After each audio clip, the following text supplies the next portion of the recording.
Friends, कई बार ऐसा होता है कि घर पर कोई गेस्ट आया है, तो पेरेंट्स अपने बच्चे को कहते हैं कि बेटा अंकल को या आंटी को पोइम सुनाओ, वो वाली पोइम सुनाओ। लेकिन बच्चा जो है बिल्कुल एकदम डम हो जाता है, जैसे उसको कुछ आता ही नहीं है। कितना ज़ोर लगाते हैं, कितने कितने उसको लालच देते हैं, ये कर लो अंकल को सुनाओ, लेकिन वो नहीं सुनाता। तो जबकि वो अकेले जब पेरेंट्स के साथ होता है तो ढेर सारी बातें करता है, सब कुछ पोइम भी सुनाता है, सब कुछ उसको आता है। तो ऐसा क्यों होता है? तो ऐसा कई बार ऐसा होता है कि बच्चों का जो हम कॉन्फिडेंस जो है उनका लूज़ हो जाता है। कॉन्फिडेंस लूज़ करने में हम कई बार पेरेंट्स का बहुत बड़ा हाथ होता है। हम पेरेंट्स इस तरह से उनकी परवरिश करते हैं कि उनके जो बीच में जो नेचुरल तरीके से जो उनका कॉन्फिडेंस आना होता है, उनमें आत्मविश्वास जागृत होना होता है, वो आत्मविश्वास उनका कम होता जाता है। तो इसके क्या रीज़न हैं? तो पहला रीज़न तो ये है कि बच्चे को एडवाइस दें, उसको ये ना फ़ोर्स ना करें कि ये काम कर लो।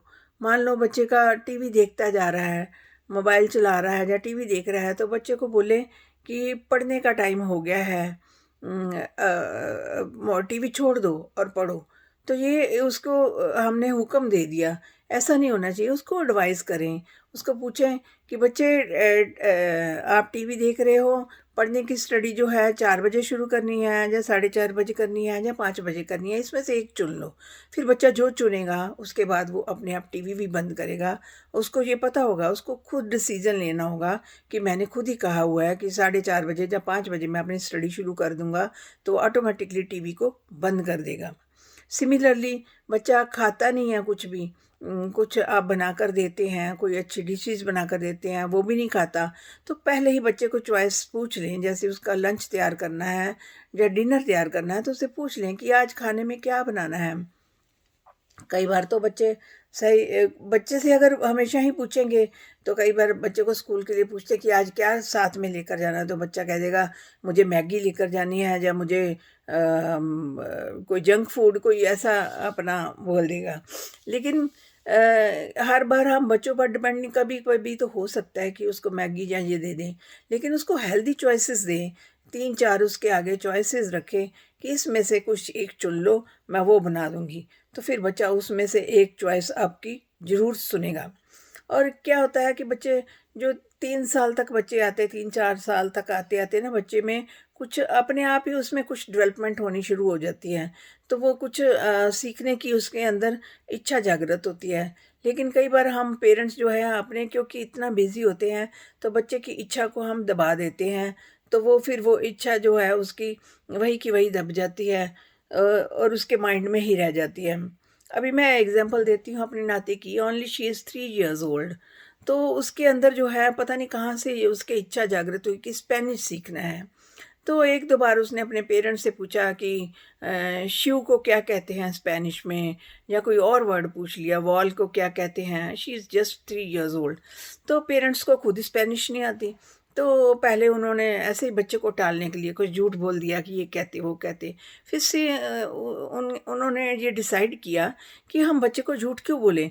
वो क्या करते हैं, वो खुद अपने अपना फ़ोन से सीखते हैं या कहीं से सीखते हैं, थोड़े से वर्ड रोज़ सीखते हैं, तो उसको ये बताते हैं कि इसको हम इन वर्ड्स को स्पेनिश में क्या कहते हैं। इस तरह से हम बच्चे को गलत इन्फॉर्मेशन ना दें।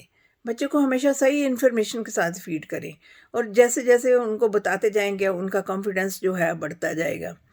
और कई बार ऐसा होता है कि हम पेरेंट्स जो हैं बच्चे को हर चीज़ जो भी उसने मांगी, यस यस बेटा, यस बेटी, हम वो लाते जाते हैं। जितने कपड़े मांगे, जो कलर मांगा उसने बस लाते ही जाते हैं।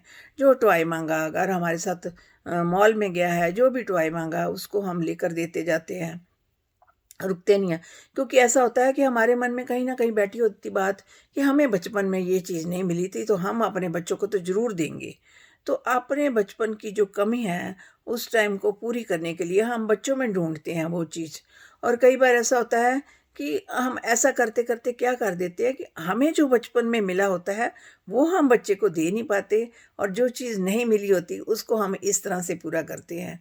हमें जो उस टाइम जो पेरेंट्स ने ना की थी या उनके रिसोर्सेज इतने थे, तो उसमें हमारे अंदर जो क्वालिटी आई थी कि हम जीवन में नो को सुन सकते हैं, कोई ऐसी एडवर्स एनवायरनमेंट आ जाए तो उसमें एडजस्ट कर सकते हैं। तो हम जैसे जैसे बच्चे को जस्ट करते जाते हैं, ये भी ले लो, वो भी ले लो, जो मांगा बस देते चलो, रुकना नहीं, क्योंकि हमें तो मिला नहीं था, हम आगे ऐसा क्यों करें, हम अपने बच्चे को ज़रूर देंगे। तो वो ऐसे देने से क्या होता है कि बच्चे को हमेशा यस सुनने की आदत पड़ती है, कि जो मैं कहूँगा बस वो तो मिल जाना, उसने कोई एफर्ट नहीं करनी, कुछ भी कहना नहीं है, ज़रूरत बस जो मांगो सो मिल जाएगा। उससे आगे जाकर उसकी लाइफ में कॉम्प्लिकेशंस आएंगी। क्या कॉम्प्लिकेशंस आएंगी? जॉब में मान लो उसको कई जगह उसको नो सुनना पड़ेगा, तो जब उसको नो सुनने की आदत नहीं है तो वो वहाँ से क्विट भी कर सकता है। इस तरह मैरिड लाइफ में उसको मुश्किल आएंगी। मैरिड लाइफ में बहुत सारी कॉम्प्लिकेशंस आती हैं। पार्टनर ने कई जगह मान ली बात, कई जगह नहीं मानी। जब नहीं मानी तो नो सुनने की आदत नहीं है। तो बच्चे को नो सुनने की आदत भी डालें, 50-50 करें।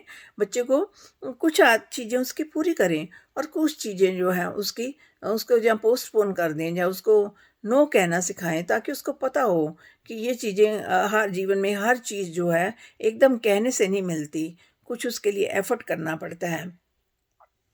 और कई बार ऐसा होता है कि पेरेंट्स जो है बच्चे को कुछ भी एक्स्ट्रा करिकुलर एक्टिविटीज़ के लिए जो है प्रमोट नहीं करते। बच्चे को बाहर लेकर जाओ, उसको एक्स्ट्रा करिकुलर एक्टिविटी स्कूल में दिलवाओ। कई कई बार ऐसा होता है कि 2 बच्चे होते हैं घर में, एक बच्चा तो बहुत ज़्यादा एक्टिव होता है और दूसरा बच्चा जो है एक्टिव ही नहीं होता। तो इसका क्या कारण होता है कि वो शाई करता है। उसको आप इनकरेज किसने करना है? हम पेरेंट्स ने उसको इनकरेज करना है। बच्चों को ढेर सारे प्यार की ज़रूरत है। उन्हें प्यार करें, उनके बॉडी पर हाथ फेरें और उनसे पूछिए, और बच्चे को छोटी-छोटी रिस्पॉन्सिबिलिटीज़ दो। रिस्पॉन्सिबिलिटीज़ इस तरह से दो कि जैसे जो अपना बैग खुद तैयार करे, अपने शूज़ डालने सीखे, और अपने टॉयज़ जो है इधर-उधर बिखेर कर बच्चे मस्ती करते हैं, तो पेरेंट्स ठीक करने में रहते हैं। तो ये ज़िम्मेवारी बच्चे की डालो कि इन टॉयज़ को आपने ही सेट करना है। तो जब बच्चे को जब करें तब उसकी ढेर सारी प्रेज़ भी करो। हमेशा बच्चों की प्रेज़ करो, क्योंकि प्रेज़ करने से उनका कॉन्फिडेंस लेवल जो है वो इंक्रीज़ होगा। और बच्चों को एम्पावर करें, कि उनके सपनों को पंख दें। वो क्या चाहते हैं जीवन में, यही वो जो शुरू के साल होते हैं 3-4 साल में, वो बच्चा अपनी थोड़े-थोड़े चीज़ें दिखाना शुरू कर देता है कि उसको जीवन में क्या चाहिए। तो ये छोटी-छोटी बातें हैं। जैसे कई बार हम होते होते हैं कि बच्चे आप खेल इकट्ठे खेलने जाते हैं, आपका बच्चा भी बाहर खेलने जाता है, तो बच्चा रोता-रोता आ जाता है वापस कि मुझे वो खेलने नहीं देते, मुझे मारते हैं या क्या है। तो मदर उसी टाइम जो है वो नीचे जाती है उन बच्चों के पास, तो पूछती है क्या है। सिमिलरली स्कूल में कोई बच्चे ने फाइट कर दी तो बच्चे पेरेंट्स जो है कंप्लेंट लेकर चले जाते हैं टीचर के पास, प्रिंसिपल के पास। तो ऐसे बच्चे को क्या होता है कि उसको हो जाता है कि ये मेरा तो सारे डिसीजन जो है पेरेंट्स ने खुद ही ले लेने हैं। तो बच्चे को खुद भी थोड़ा डिसीजन लेने के लिए सोच छोड़ो कि उसका भी कहीं फॉल्ट हो सकता है। अगर वो बच्चे नहीं खेलने देते तो उसको पूछो कि वो क्यों नहीं खोलने खेलने देते। वो बच्चा इसका थोड़ा बहुत रीज़न बताएगा, फिर उसको बोलो कि जाओ बच्चों के साथ बोलो कि मुझे भी खेलने दो। तो फिर इस तरह से जो है बच्चे को अपने डिसीजन जो है खुद लेने दो। जैसे-जैसे बच्चा डिसीजन लेगा खुद, तो उसमें कॉन्फिडेंस आना शुरू हो जाएगा। तो ये छोटी-छोटी बातें हैं जो हम बच्चों के साथ कर सकते हैं। हम पेरेंट्स ही बच्चों के लिए कॉन्फिडेंस लाने में ज़िम्मेवार हैं।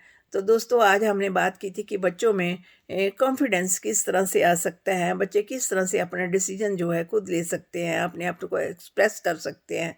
तो दोस्तों अगर आपको ये मेरे छोटे-छोटे टिप्स पसंद आए हों, तो आप प्लीज़ मेरे चैनल को लाइक और सब्सक्राइब कर दें और बेल आइकन को भी दबा दें। शुक्रिया दोस्तों।